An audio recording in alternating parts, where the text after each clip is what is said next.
Okay, well, now we're going to be preparing our gel box to run a protein gel. So I've brought over our Biorad power supply, plugged it in. We have our Biorad, I guess I'm doing kind of a corporate shout out here, Biorad gel box and Biorad gel. And we have our homebrew running buffer 1X, and this is our 10X stock just in case we run out. We're going to have this close by. So in order to set up a gel, we have the gel holding assembly, which disassembles like so. And we take a blank, which I've sealed up with some aquarium glue at the top. This just serves as a wall, essentially. So I'm going to put that there for now. We're going to set that aside. And we're going to open up a new fresh gel. So that has little tabs. Open it up. Pull it out. Let it drip off a little bit. Toss that. And you'll notice at the top it has this green thing. This is tape that blocks the current flow. So how this gel is made is there's essentially a sandwich. There's a plastic thingy here, another plastic thingy on the bottom, and in the middle is polyacrylamide gel. And we're going to load our proteins on the top, we're going to run a current through them, and then our proteins are going to run down that way. But they've blocked the opening to the gel so that no current will be able to flow unless we remove it. So we're going to remove that right now.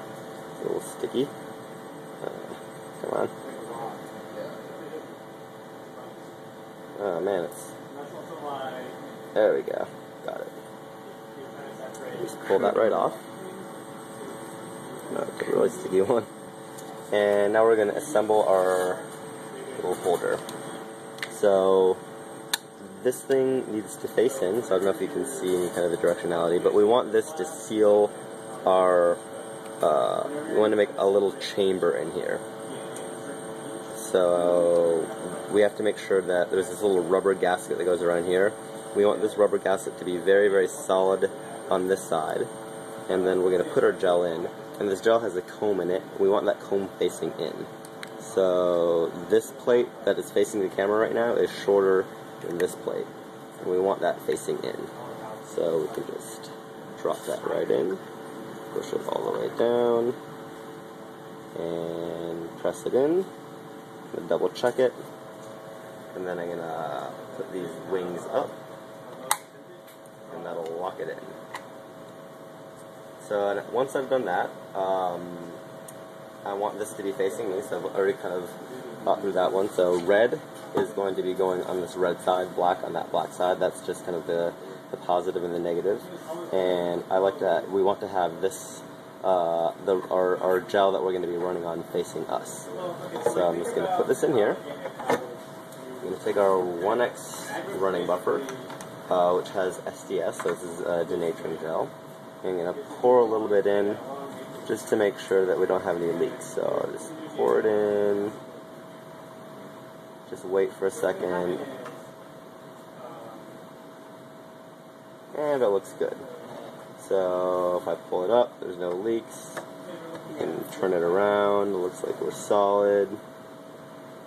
Okay, so before I can do anything else, I need to pull out this comb,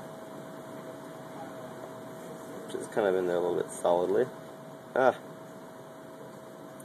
probably should have pulled this thing out first because the SDS is very slippery, but there we go. You can see it coming out, and now we have a nice little array of numbers that are going to help guide me when I'm loading my gel. So it's very important that you want to have the liquid level above the, let me get a pipette tip so I can point. We want to have the liquid level above this glass thing, which is right there, and that glass runs out right above those wells. So this liquid will allow our current to flow through, and it will push our proteins down. So this liquid level needs to be above that little glass line right there. And then to finish the assembly of the gel box, we just fill up the outside of the box up to where it says 2 gels, and we're only running 1 gel, but that blank kind of counts. So looks like we just barely made it.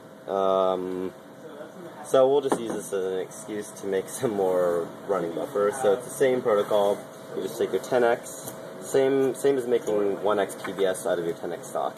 So you take your 10x and you pour it, and you want to make sure that you get up to that 100, right about there. It's hard to tell with this one because it gets a little bit bubbly and it kind of throws you off. Looks like it's about right though. And once that's in, we're going to bring it over to the sink. And it's a little bit trickier to make this because the SDS is a detergent and it bubbles very easily, so you need to be a little slower when you do this. And I try to put it into the side so that I'm not creating a bunch of bubbles, but I want to kind of speed it up, so I slowly ramp up.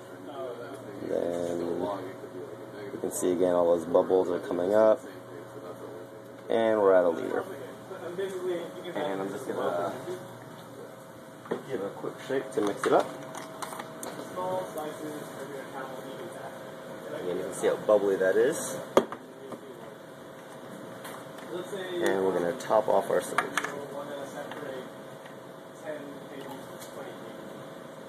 There we go. And now we are ready to load.